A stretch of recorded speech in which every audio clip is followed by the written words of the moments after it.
शयनम् ॐ नमो लोय सर्वशाहुरम् ॐ नमो लोय सर्वशाहुरम्। जय बोलिए अनंतानंद सतगुरुश्री भगवान की, प्रथम तीर्थंकर श्री ऋषभनाथ भगवान की, आचार्य भगवंत गुरु श्री वृक्ष सागर जी गुरुदेव की, मम दीक्षा गुरु आचार्य भगवंत गुरु श्री ब्रह्म सागर जी गुरुदेव की। बोलिए अनंत चतुर्दशी की। आज बड़ा ही पावन पुनीत अवसर है, एक अनंत चतुर्दशी व्रत जो कि एक भादों के माह में आता है।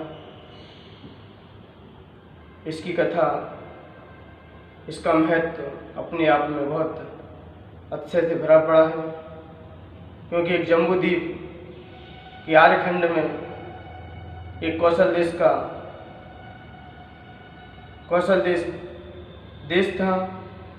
वहाँ पर अयोध्या नगरी में इसी के पास एक गांव जो कि पद्मखंड नाम से प्रसिद्ध था, उस नगर में सोम शर्मा ब्राह्मण रहता था और उसकी पत्नी का नाम भी सोमश्री था, सोमा। तो उसकी बहुत सारी पुत्रियां थीं, लेकिन वह ब्राह्मण बड़ा दरिद्र था, बड़ा गरीब था। तो उसने जब विचार किया, वह सब मांग मांग के जब लाता था, विद्याहीन था, भिक्षा मांग मांग कर लाता था, तब भी उसका पेट नहीं भर पाता था। तो पेट न भरने के कारण उसने अपनी पत्नी से सम्मति ली कि मुझे किसी देश में जाके कुछ करना है। तो वह ब्राह्मण और पत्नी और पुत्री सहित किसी दूसरे नगर में जब भ्रमण करते हुए जाते हैं, तो जाते समय तो कई लोग जब देखे जनता की कि ये पब्लिक भी जाने कहाँ जा रही है, तो किसी व्यक्ति से उसने पूछ लिया कि आप लोग कहाँ जा रहे हो। तब कुछ लोगों ने कहा कि हम यहाँ भगवान अनंतनाथ भगवान का समोषण आया हुआ है, हम लोग वहाँ दर्शनार्थ हेतु जा रहे हैं। तो वो भी उनके पीछे लग गया ब्राह्मण। जब पीछे लगा, तो जैसे भगवान के समोषण में पहुंचा, तो जैसे भगवान की दिव्य समोषणों को देखा, तो देखते ही सबसे पहले ब्राह्मण ने तीन भगवान की, प्रभु की तीन प्रदक्षिणा लगाई। तीन प्रदक्षिणा लगाकर भाव सहित नमस्कार किया और अपने कोठी में जाके, जो मनुष्य का कोठा हुआ करता है, वहाँ जाके विराजमान हो गया। तो जैसे ही विराजमान हुआ, तो वहाँ पर जैसे ही समोषणों को देखा, तो वहाँ पर जैसे ही भगवान की वाणी फिरी, तो उसे सम्यक्त्व की प्राप्ति हो गई। जब सात तत्व और 6 पदार्थ, 7 तत्व 9 पदार्थ 6 द्रव्य का जैसे विवेचन सुना, तो उसको सम्यक तो हासिल हो गया। जब उस चारित्र का विवेचन हुआ, जब भगवान की दिव्य देशना में चारित्र का विवेचन हुआ, तो चारित्र का विवेचन होते ही उसने सप्त विषय का त्याग किया। आदि जो दुर्गुण थे उसके अंदर उन्होंने बाहर निकाला, और फिर उसके तत्पश्चात अष्ट मूल गुणों को अंगीकार किया। 12 व्रत जो श्रावक के हुआ करते हैं, जब 12 व्रतों को भी धारण किया, और फिर उसके तत्पश्चात फिर उसने कहा, हे नाथ, हे प्रभु, मेरे यहाँ पर बहुत साल से दरिद्रता है, मैं दरिद्री हूँ, मैं क्या करूँ। तब भगवान की दिव्य देशना में खिला, दिव्य देशना में वाणी घिरी। तब उन्होंने कहा कि आप अनंत चौदस के व्रत कीजिए, उनको अच्छे से पालिए। तब भगवान की दिव्य देशना में खिला कि वह अनंत व्रत कैसे किए जाते हैं। तब भगवान की दिव्य देशना में खिला, एक अनंत व्रतेषु एकादशोपासः, द्वादशम एक भक्ता, त्रयोदशम कांजिकम, चतुर्दश्योपास्यम, तथा भावे यथा शक्ति तथा कार्यम। जब भगवान की जब ऐसी वाणी निकली, कहा कि एकादशी के दिन उपवास कीजिए, अनंत व्रतेषु एकादश उपास, एकादश के दिन उपवास कीजिए, और द्वादश एक भक्ता, और द्वादश के दिन एक भक्त यानी कि एक टाइम आहार कीजिए, और फिर त्रयोदशी के दिन कांजी का आहार कीजिए, फिर चतुर्दशी के दिन फिर उपवास कीजिए, और शक्ति था कार्यम, शक्ति के अनुसार उपवासों को कीजिए। तो 14 के दिन उपवास कीजिए। और आज ये परंपरा 2 जगह जीवित है। 2 प्रमाण ऐसे मिलते हैं कि अनंत चतुर्दशी के दिन परंपरागत 2 प्रमाण मिलते हैं। कोई लोग 11 से चालू करते, जब उत्तर भारत दक्षिण भारत में देखा जाए तो वहाँ पर दोनों व्रत किए जाते हैं, यहाँ पर भी किए जाते हैं, लेकिन परंपरा क्या है, आजकल सिर्फ अनंत चतुर्दशी का ही व्रत कर लेते हैं, उससे ही संतुष्ट हो जाते हैं। क्योंकि अनंत चतुर्दशी के दिन व्रत वो भी कर लेते हैं जो लोग कई साल तक मंदिर नहीं आते, न भगवान की पूजन करते, न भगवान की भक्ति करते। जब मंदिर ही नहीं आते तो भगवान की पूजा भक्ति आराधना वो कैसे कर पाएंगे। लेकिन अनंत चतुर्दशी ऐसी आती है, ऐसा लगता है उत्तर भारत में कि कोई भी जैनी प्राणी हो वो इस दिन उपवास ना करता हो, ऐसा लगता है इस उपवास को अवश्य करता होगा। जैसे अन्य परंपराओं में जब मकर संक्रांति आती है तो कई व्यक्ति होते हैं सर्दी में नहीं नहाते हैं, लेकिन मकर संक्रांति के दिन अधिकतर लोग नहा लेते हैं, और नहीं नहाते तो लोग क्या कहते हैं, क्या मलक्ष हो क्या। तो इसलिए ऐसे अनंत चतुर्दशी व्रत हैं। अधिकतर जैनों में देखा जाए तो अनंत चतुर्दशी के दिन अधिकतर जैनी लोग उपवास रखते हैं। कोई एकाधी बिरले होते हैं जो उपवास ना कर पाए, लेकिन अधिकांश जैनी लोग अनंत चतुर्दशी के दिन व्रत करते हैं। तो दोनों ही प्रमाण है। तो जब ब्राह्मण ने कहा, आपने बता दी इसकी विधि क्या है, हम कैसे करें उपवास, तब आचार्य भगवंत ने कहा पहले भोजन की विधि जान लीजिए। भोजन स्वाद रहित होना चाहिए, नीरस हो, हमें कोई स्वाद नहीं लेना चाहिए। प्राशकोवार और 7 अंतराय का पालन करते हुए हमें आहार करना चाहिए, और 4 दिन तक हमें ब्रह्मचर्य व्रत का पालन भी करना चाहिए, और 7 स्थानों पर हमें मौन रखना चाहिए, और भूमि पर शयन करना चाहिए, और आरंभ परिग्रह का भी त्याग होना चाहिए। दुकान व्यापार आदि बिजनेस में भी हमें नहीं जाना चाहिए। जब ऐसा प्रभु के मुख से निकला तब कहा कि तिथि की हानि हो, यदि तिथि घट रही हो, बढ़ रही हो, तो अपने नगर में गुरु महाराज हो, उनसे पूछ लें। यदि तिथि हानि हो तो पहले, और तिथि अधिक हो तो एक उपवास अधिक हो भी सकता है, लेकिन ये तिथि हानि ये कभी कभार आती है, अधिकांश व्रत लग ही जाते हैं। इसके तदुपरांत और भी वाणी में निकला कि 14 क्या करना, 14 तिथियां आती हैं, 14 मंत्र पढ़कर एक गांठ लगाइए। कोई धागा लीजिए, या सोने का हो या चांदी का हो, या कोई रेशमी धागा हो, कोई धागा अच्छा हो, सूत का हो, तो उसकी 14 गांठ लगाइए। तो जब जैसे 14 गांठ लगाई जाएंगी, और मोह आदि सारी हमें कसायों का भी त्याग करना चाहिए। जब व्रत करते समय न हमें किसी से हास्य मजाक आदि भी नहीं करना चाहिए जिस दिन हमारा उपवास आदि रहता है। लेकिन आचार्य भगवंत ने कहा कि रेशमी धागा या कोई भी धागा लेकर 14 गांठ लगाइए।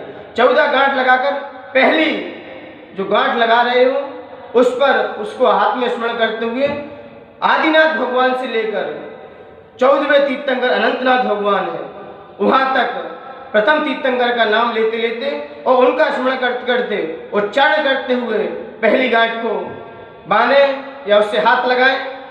दूसरी बात आती है कि 14 प्रकार के सिद्ध भगवान के गुण होते हैं, उनका स्मरण करते हुए दूसरी गांठ को या लगाएं या दूसरी गांठ पर स्मरण कर लें।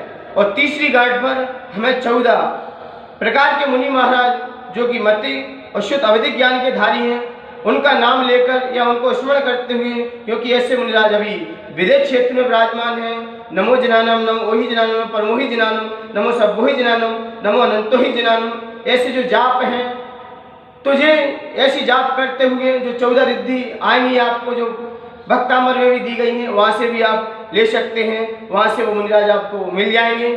वहाँ के उन मुनिराज का स्मरण करते हुए हमें उनका ध्यान करना चाहिए। और चौथा आता है चौथी घाट पर हमें केवली भगवान के जो 14 अच्छे हैं, जो 14 मूल गुण हैं उनके अंदर, या 14 जो उनके अच्छे हैं देवकृत, उनका स्मरण करते हुए हमें चौथी घाट पर ध्यान देना चाहिए। और 5वीं घाट पर आता है हमें जो जिनवाणी के जो 14 पूर्व हैं उनका चिंतन करते हुए हमें 5वीं घाट पर स्मरण करते हुए उन 14 पूर्वों का स्मरण करते हुए उस 5वीं घाट पर ध्यान देना है।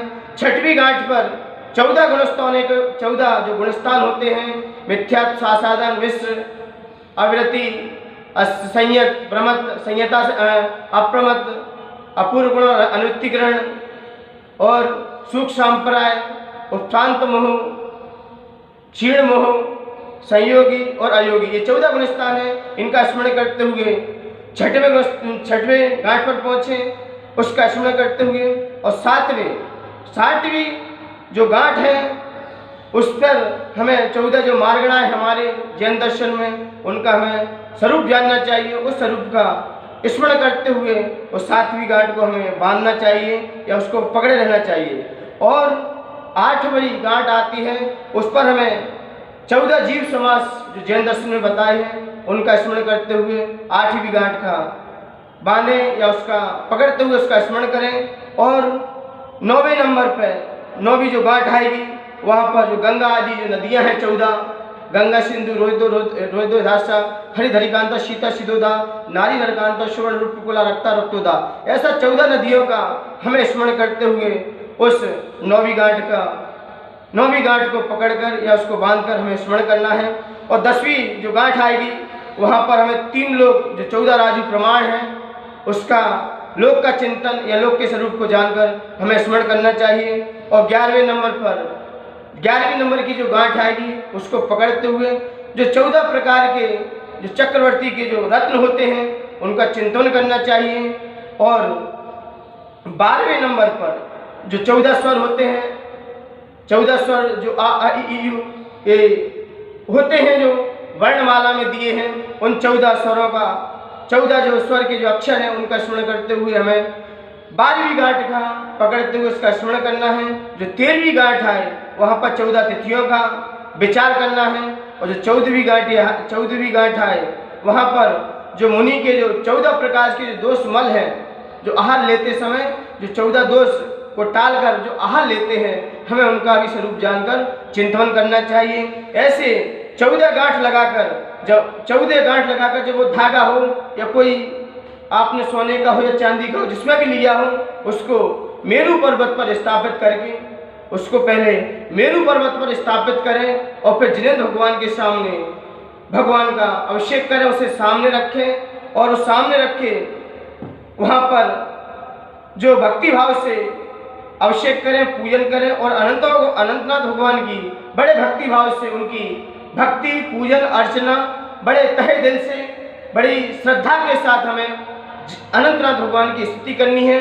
और जब जाप उनकी जाप पे आएगी, जो अभिषेक करेंगे या वैसे माला फेरेंगे तो उनकी जाप है कम से कम उस मंत्र की, जिस मंत्र से हम अभिषेक करें या डेली माला फेरें तो वह जाप कम से कम 108 बार तो देनी है।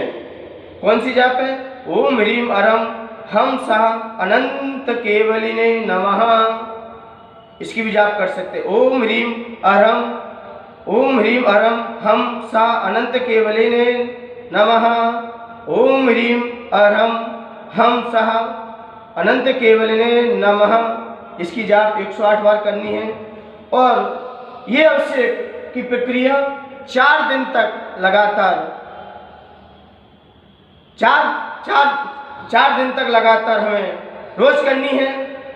और जब रोज करके पूर्णिमा के दिन, क्योंकि 11, 12, 13 चतुर्दशी और पूर्णिमा के दिन जो धागा हो या कोई भी आपने सूत्र लिया हो उसे अपने दाईं भुजा पर बांध के रख के फिर हमारे नगर में उत्तम, मध्यम, जघन्य कोई भी पात्र हो, हम उनको आहार आदि देकर उनकी सेवा करके या उनको आहार आदि देकर हम उसके तत्परांत हम अपनी पारणा करें। और पारणा करते हुए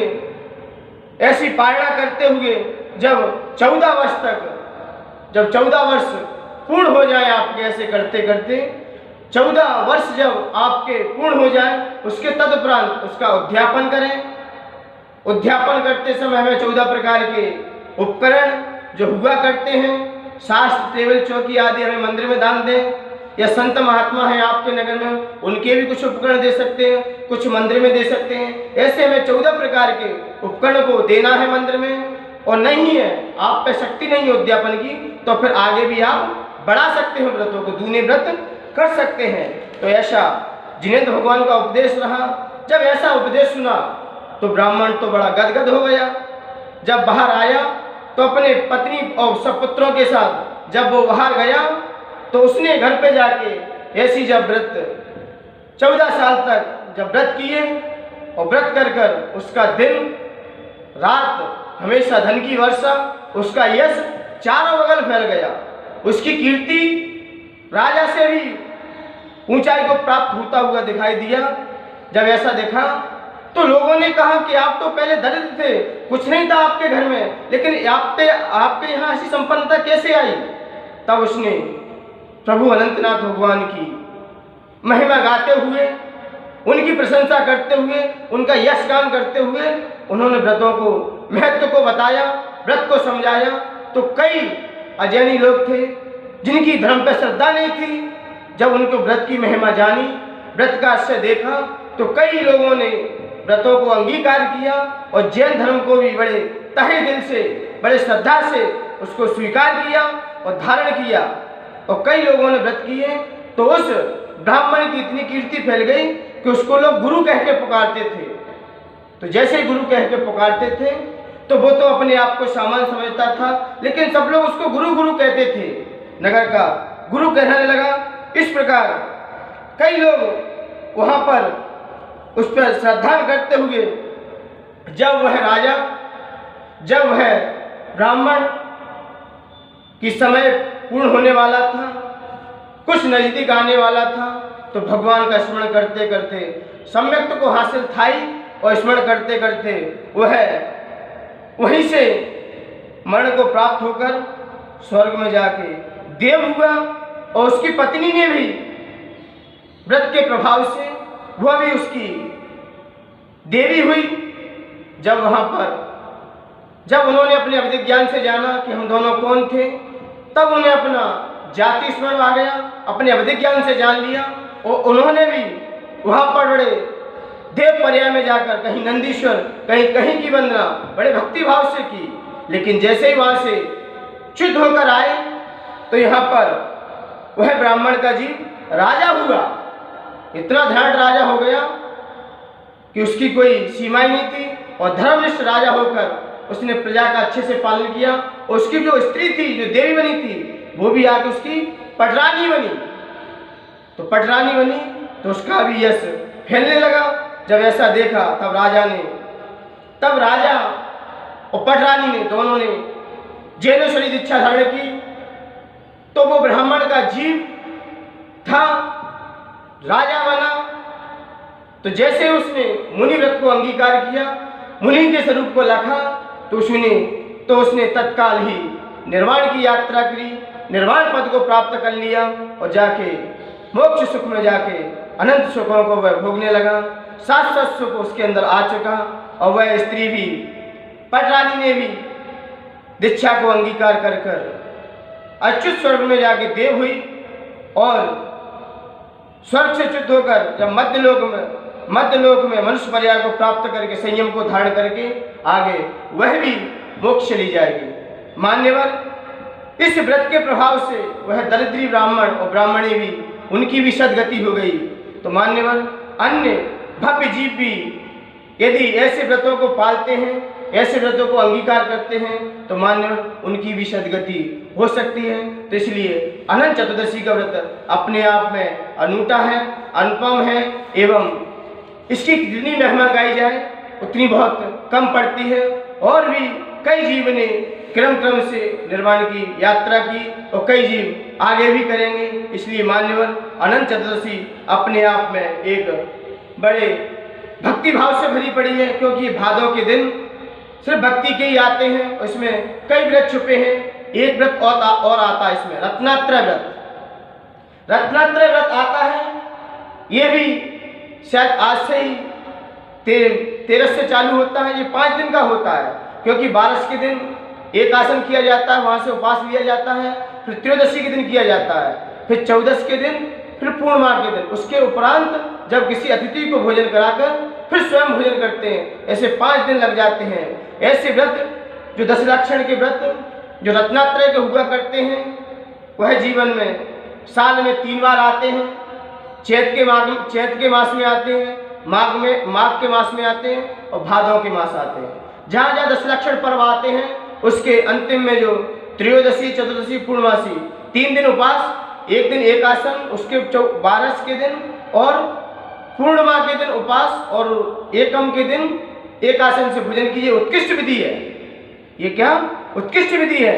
तिथि हानि हो तो आप एक दिन पहले कर सकते हैं, तिथि की वृद्धि हो तो एक दिन अधिक कर सकते हैं। ऐसी विधि हम एक आसन से भी कर सकते हैं। अपनी शक्ति अनुसार व्रत कीजिए, लेकिन शक्ति अनुसार। इसकी जाप है ओम ह्रीम सम्यक दर्शन ज्ञान चारित्राण, ओम ह्रीम सम्यक दर्शन ज्ञान चारित्र्यभ्यो नमः। इसकी जाप क्या है? ओम ह्रीम सम्यक दर्शन ज्ञान चारित्र्यभ्यो नमः। क्योंकि सम्यक दर्शन, सम्यक ज्ञान, सम्यक चारित्र ही मोक्ष का साक्षात कारण है। क्योंकि आचार्य उमा स्वामी ने भी कहा है, सम्यक दर्शन ज्ञान चारित्राणि मोक्ष मार्ग। ये सम्यक दर्शन और सम्यक ज्ञान, ये सम्यक चारित्र ही रत्नात्रय के, यही 3 रत्न हमें मोक्ष में साधक हैं। यही वास्तव में मोक्ष के मार्ग हैं और कोई दूसरा मार्ग नहीं है। क्योंकि इस व्रत की महिमा भी, जब एक जम्बूद्वीप के भरत क्षेत्र के कच्छ नामक देश में एक राजा श्रावण रहता था और उसने गुरु की आज्ञा, गुरु के साक्षी पूर्वक उसने रत्नात्रय व्रतों को अंगीकार किया, अपने जीवन में धारण किया और उस व्रत की महत्वता को उसने समझा, जाना। तो उसने व्रत 12 साल, 13 साल तक भी कर सकते हैं, 8 साल तक भी लगातार कर सकते हैं और 5 साल और 3 साल, जितनी आपकी शक्ति हो वैसे कर सकते हैं। तो उस श्रावण राजा ने जब रत्नात्रय व्रत किए, तो रत्नात्रय व्रत करते करते जब उसने उद्यापन किया और उसका देहांत जब मरण हो गया, तो उस राजा का जब ऐसा देखा तो उसने ये वृक्ष को देखा, तो वृक्ष झिड़ हो रहा था, गिर रहा था। तो उसके कारण वह वृक्ष टूट गया। तो जैसे ही वृक्ष टूटा तो उसने ऐसी वृक्ष की दशा को देखा तो उसे वैराग्य हो गया। तो जैसे ही वैराग्य हुआ, उन्होंने मुनि दीक्षा लेकर, और जैसे मुनि दीक्षा ली तो वह अपराजित नामक विमान में जाके उत्पन्न हुए। वहां से च्युत होकर मिथिला नगरी के राजा कुंभराज की रानी सुप्रभा की कुक्षी में गर्भधारण कुक्षी में आए। तो वहां से जब मिथिला नगर के राजा कुंभराज थे, तो उनके यहाँ जब पुत्र पैदा हुआ, वह पुत्र कोई नहीं था, भगवान मल्लीनाथ का ही पुत्र था। वह जाके तीर्थंकर, भगवान मल्लीनाथ तीर्थंकर बने। ऐसे यह रत्नात्रय व्रत हैं। और शंभु स्तोत्र में भी कहा है, परम भाव रत्नात्रय अनुराग ये भव समय विभाव समय विरागा। क्योंकि ये रत्नात्रय व्रत की आराधना करता है, साधना करता है, वो आगे चल के तीर्थंकर जैसे प्रगति का बंध कर निर्वाण को प्राप्त कर सकता है। इसलिए मान्यवर, हमारे जैन दर्शन के जो भी व्रत आते हैं, जो भी कोई संयम आदि उपकरण आते हैं, संयम के जो दिवस आते हैं, ये हमें ये शिक्षा देके जाते हैं कि इनसे हमें व्रत करते करते हमें अपनी आत्मा को शुद्ध करते, बाह्य शुद्धि तो होगी लेकिन हमारी आत्मा भी शुद्ध होकर अपने लोक शिखर पे भी जाके विराजमान हो जाती है। इसलिए व्रतों का बड़ा महत्व है। इसलिए हमें व्रत शक्ति अनुसार करते रहना चाहिए, चाहे रत्नात्रय व्रत हो, चाहे दशलक्षण व्रत हो, चाहे अनंत चतुर्दशी के व्रत हो। हमें व्रत शक्ति अनुसार करते रहना चाहिए। इन्हीं पवित्र भावनाओं के साथ जय बोलिए आचार्य भगवंत गुरुवश्री विराट सागर जी गुरुदेव की, आचार्य भगवंत गुरुवश्री विनम्र सागर जी गुरुदेव की।